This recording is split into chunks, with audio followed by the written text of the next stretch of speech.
In a previous video, I explored the way we can use Excel slicers as input parameters for Power Query. The techniques I used in that video used tools that are available to anybody who uses Excel regardless of their version. But what about Office 365 users who have access to dynamic array functions? I'd like to explore a solution that revolves around dynamic array functions so we can see how we can do this without any need for VBA code and to greatly simplify the process. What makes this method simpler is its use of the trim range function, rather the shorthand version of the trim range function, the dot operator. I'm not going to go as slowly or as in-depth with this as I did in the prior video, because if you've seen that video, a lot of this is the same thing, so I'm going to go a bit quicker. If you watched the previous video, you might want to still watch this one. It's similar, but in addition to the massive improvements of NO VBA, I've also changed the Power Query attack strategy to make things a bit simpler. We begin with the proper data table. I go to Table Design. The table's name is TBL Sales. On this selections sheet, I'd like to create 3 pivot tables, one for each column that I'm going to filter by. So I click in the pivot table, Table Design, summarize the pivot table, existing location, assign product to the pivot table, give it color, no subtotals, no grand totals, tabular layout. For the regions, we return to the data, table design, summarize the pivot table, point to our new location, give it region, color, no subtotals, no grand totals, tabular layout. Finally, for supplier, back to the data, table design, summarize with pivot table, browse to our location, populate with supplier, give it color, no subtotals, no grand totals, tabular layout. So that's the same as before, creating the 3 pivot tables. The second step, also the same as the previous, is to create one slicer for each pivot table based on that pivot table's field. So we'll go to the product pivot table analyze, insert slicer, pick product. Give it a matching color. We'll worry about size and position later. Go to the region pivot table analyze, insert slicer, region, give it color. We'll worry about exact size and position later. Supplier pivot table analyze, insert slicer, supplier. Now let's take these 3 pivot tables. I'm holding down Control. We'll cut them. Back to the user input page, paste. Now we'll position these and resize them. With our slicers in place, we can filter by product, region, supplier. Look at the pivot tables. They've been reduced. I'll go back, clear my filters from product, region, and supplier. The tables have expanded. Now here's where the optimization comes in. Instead of having the VBA code read those pivot tables and then populate what's visible in the pivot tables into new columns of tables, we'll use a trim range function to look at the product, region, and supplier tables and repeat what it sees in those tables. Now, if you want to use the full trim range function, the syntax would look like this: equals trim range, then the start of the range, in our case B5, through, and I'm going to pick a number that I don't expect to ever reach, B1000, close parentheses. We'll hit enter, and it brings only the cells that actually have content in that B5 through B1000 range. Now there is a shorthand notation for this. Instead of using the trim range function, we can place a dot to either the left or right side of the colon. If you expect the start point to vary, you'll put a dot before the colon. I don't expect my start point to vary because that's the beginning of my pivot table. But I do expect the end point of that range to vary, so I'll put a dot after the colon. I'll hit enter, I get the same thing. So for the regions, it will be equals the start cell, D5, through, and I want a trimmed D1000. Lastly, for supplier, equals F5 through a trimmed F1000. Those 3 abbreviated trim range functions replace all of the VBA code from the prior video. And to show that this is truly dynamic, I'll go back to user input. I'll select one product, one region, one supplier. Go to selections, everything matches. If I go back to user input, clear those slicers, back to selections, everything matches. Our next task is to create 5 named ranges.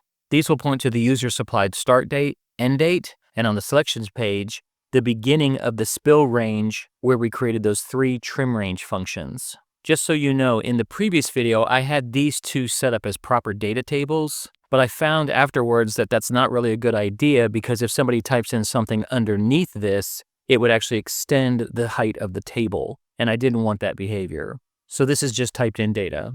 If I go to the name box dropdown, the only thing that has a proper name is the data table TBL sales. So we'll click on the cell for the user supplied start date, and I'm going to name that SEL start date.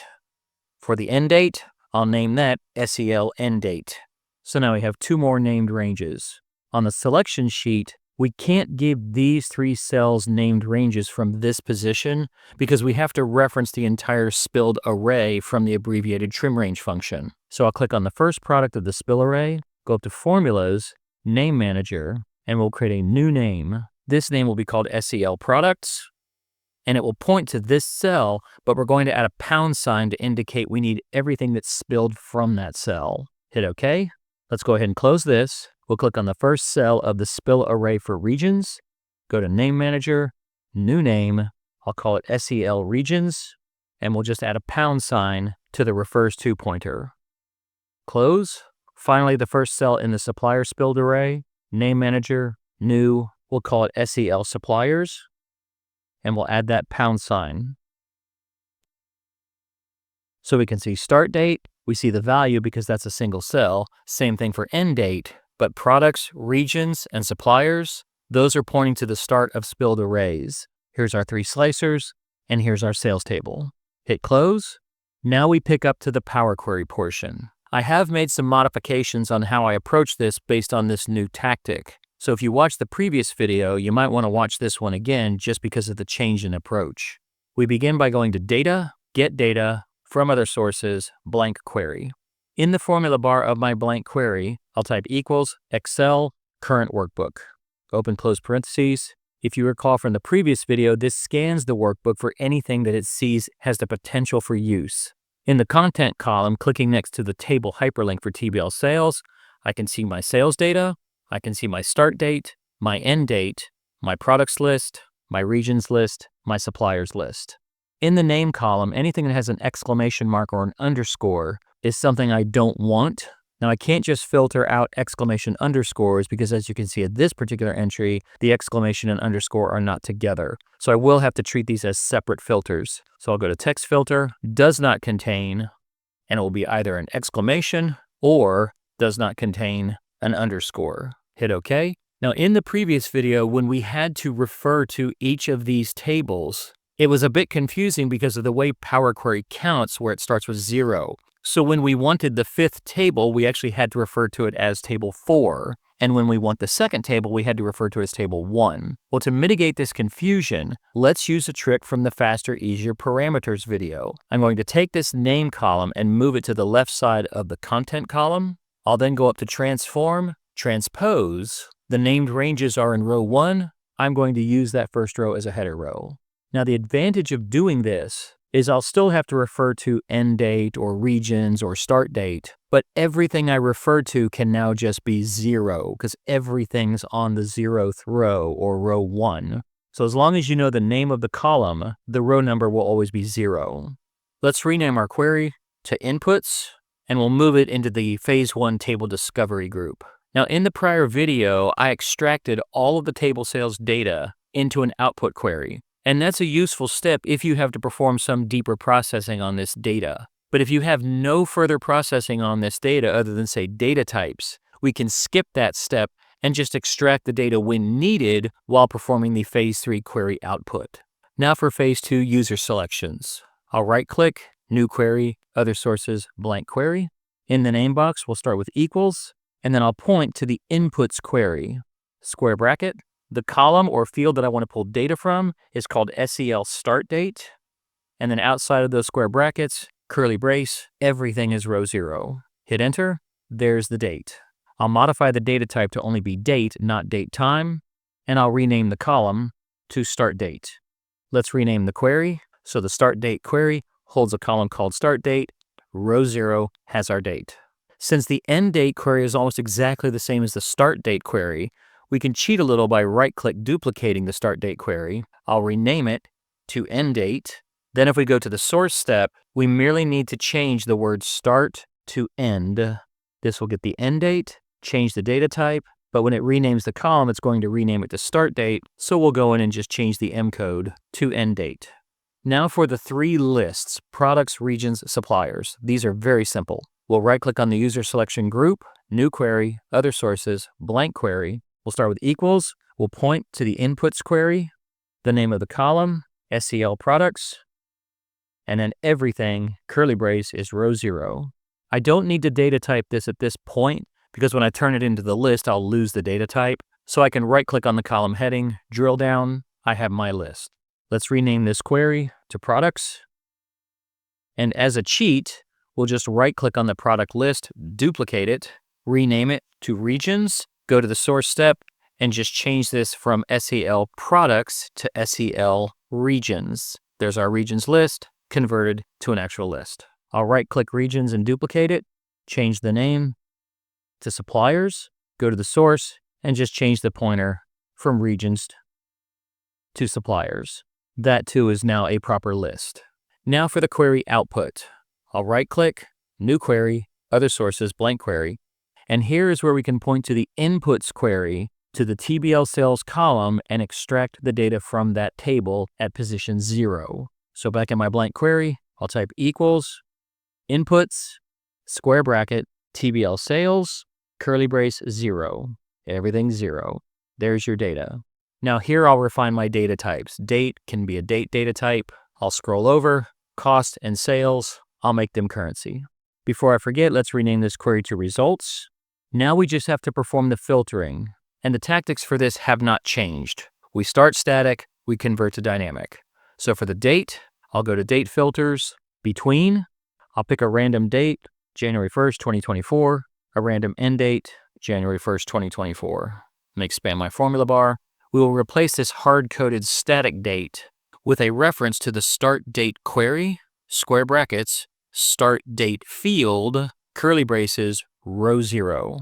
Same thing for the hard-coded end date reference. We'll point to the end date query, square brackets, end date field, curly braces, row 0. Everything's row 0. Everything appears to be working. We'll go to product, set up a temporary static filter of a single product.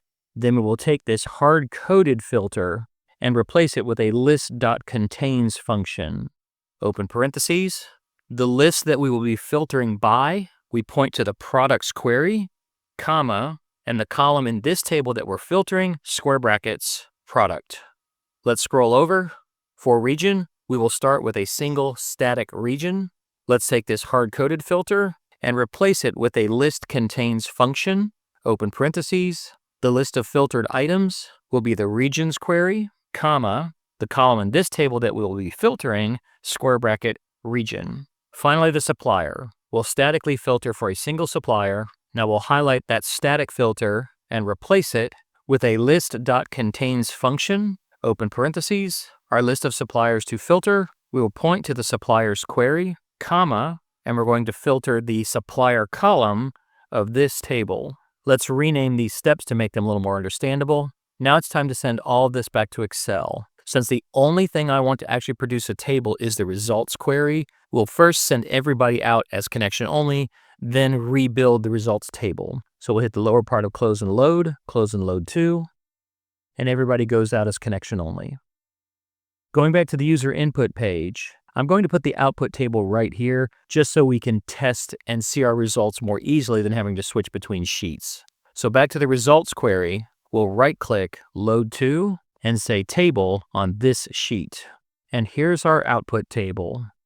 Now this is all 10,000 records. The test will be to come back here, do something like change a start date, January 1st, 2023 to December 31st, 2023. I'll select Baseballs, Central, Athlete Stream. Scroll over to my table, right-click Refresh, and there we have 2023 Baseballs, Central, Athlete Stream. While I'm here, I'm going to go up to Data, go to Sort, and I'm going to sort this in ascending order by date, and then descending order by sales. This way my output is always in date order, and then every day is sorted from the best sale to the worst sale. Scrolling back to our interface, how about we do the first quarter of 2023, so the start date's the same, but the end date will be March. I'll do every product, every region, every supplier. Come back over to my table, which currently has 7 rows, right-click Refresh. This table has 828 rows, but we can see that, say, on January 1st, all of those sales are together in descending order by sales. One last little test. What if I chose first quarter 2023, footballs, Northwest, Sports City? Back to the table, right-click refresh. We have 4 sales for footballs, Northwest, Sports City. So that's the No VBA solution. Build the same pivot tables, build the same slicers, but now use the dynamic array trim function to construct those secondary lists to feed to Power Query, thus eliminating all of the VBA macros. We've optimized the query various ways, and then we produce our output. One thing I forgot to mention last video, I would take this selection sheet and do a right-click hide, because the user doesn't need to see that. Their world is contained here on the user input page. So thanks again for everybody who provided input on improving this solution. I knew there had to be a better way. But don't forget, if you don't have Office 365 and access to the new dynamic array functions, the VBA solution is a way to solve the problem. But if you have Office 365, this is definitely the way to go. Don't forget to download the files from the link in the video description, and let me know your thoughts on this new technique. Thank you for watching, and remember, at BCTI, the learning never stops.